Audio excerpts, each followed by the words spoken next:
السلام علیکم گائز، اعوذ باللہ من الشیطان الرجیم، بسم اللہ الرحمن الرحیم۔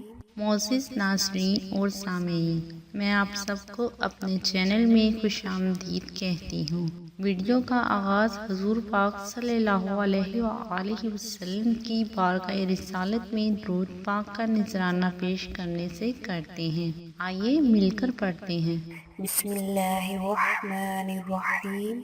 اللہم صل علی محمد وعلی آل محمد کما صلیت علی ابراہیم وعلی آل ابراہیم انک حمید مجید۔ اللہم بارک علی محمد وعلی آل محمد کما بارکت علی ابراہیم وعلی آل ابراہیم انک حمید مجید۔ معزز ناظرین اور سامعین، ویڈیو کا آغاز کرنے سے پہلے میں آپ سب سے کہنا چاہتی ہوں کہ اتنی محنت سے ہم آپ کے لیے ویڈیوز بناتے ہیں تو پلیز ویڈیوز پہ لائک کر دیا کیجیے، اور اتنے بڑے یوٹیوب چینل پر آپ ہمیں کیسے سرچ کر سکتے ہیں، تو اس کے لیے آپ ہمارا چینل سبسکرائب کر کے بیل آئیکن پہ کلک کر دیا کیجیے تاکہ آپ ہماری آنے والی ہر نئی ویڈیوز کو بآسانی حاصل کر سکیں۔ Thank you. اعوذ باللہ من الشیطان الرجیم، بسم اللہ الرحمن الرحیم۔ ویئرز، آج بات کریں گے خواب میں سورہ یاسین پڑھتے دیکھنا کس بات کی طرف اشارہ کرتا ہے، تو چلیے جانتے ہیں۔ حضرت ابن سیرین رحمۃ اللہ علیہ نے فرمایا ہے کہ اگر خواب میں دیکھے کہ سورہ یاسین پڑھتا ہے تو اس بات کی دلیل ہے کہ اس کی عاقبت بالخیر ہوگی۔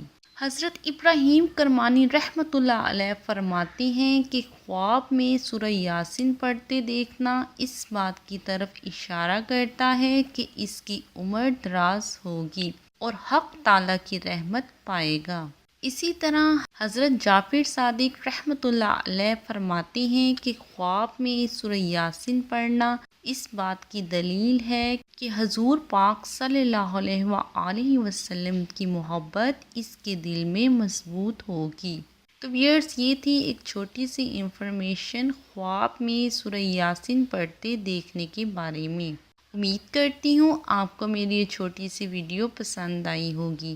اگر آپ کو میری یہ ویڈیو اچھی لگی تو پلیز لائک اور شیئر ضرور کیجیے، اور مزید اچھی ویڈیوز حاصل کرنے کے لیے میرا چینل سبسکرائب کرنا مت بھولیے گا۔ اوکے ویئرز، اپنا خیال رکھیے گا۔ اللہ حافظ۔ ہمیں اپنی دعا میں ضرور یاد رکھیے۔ اللہ پاک آپ کا حامی و ناصر ہو۔ اللہ پاک آپ کو ہر پریشانی سے، ہر مشکل سے دور رکھے۔